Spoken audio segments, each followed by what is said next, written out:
পশ্চিম মেদিনীপুর জেলার দাসপুরের রসিকগঞ্জে ধূপের ফ্যাক্টরিতে ভয়াবহ অগ্নিকাণ্ড। রাত 2টো নাগাদ আগুন লাগে বৃহৎ এলাকা জুড়ে গড়ে ওঠা ধূপের ফ্যাক্টরিতে।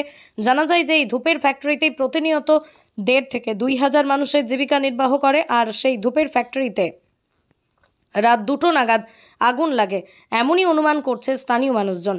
জানা যায় দাসপুরের বাসিন্দা রাজকুমার দাসের এই ধূপের ফ্যাক্টরিতে এবং খবর পেয়ে ঘটনাস্থলে দমকলের 2টি ইঞ্জিন আসলেও কোনোভাবেই আগুন নিয়ন্ত্রণ করতে পারেনি। স্থানীয়দের দাবি কোনো মতেই দুটো দমকলের ইঞ্জিনে আগুন নিয়ন্ত্রণে আনা সম্ভব নয়। এমনকি দমকলে অনেক দেরিতে পৌঁছেছে বলেও জানান তারা। ধূপের ফ্যাক্টরির পুরো এলাকা আগুনে গ্রাস করেছে, কিন্তু কী কারণে অগ্নিকাণ্ড এখনও জানা যায়নি। ঘটনা আতঙ্কিত এলাকার মানুষজনেরা।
শুনো, এবার যদি যদি সরকারি আগুন লাগে না না, তার একটা ধোঁয়া হলেই যেখান থেকেই যাই হোক সবার আগে তো নাইট গার্ড মানে এবার সে কোন জায়গায় তার ছিল সেটা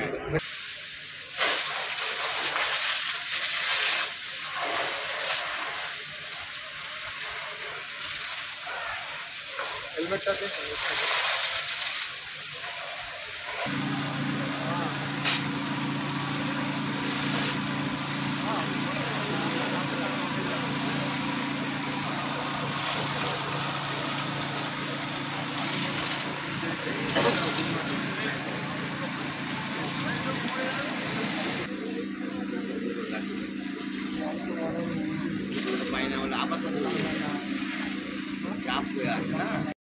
কতজন মহিলা কাজ করতেছে?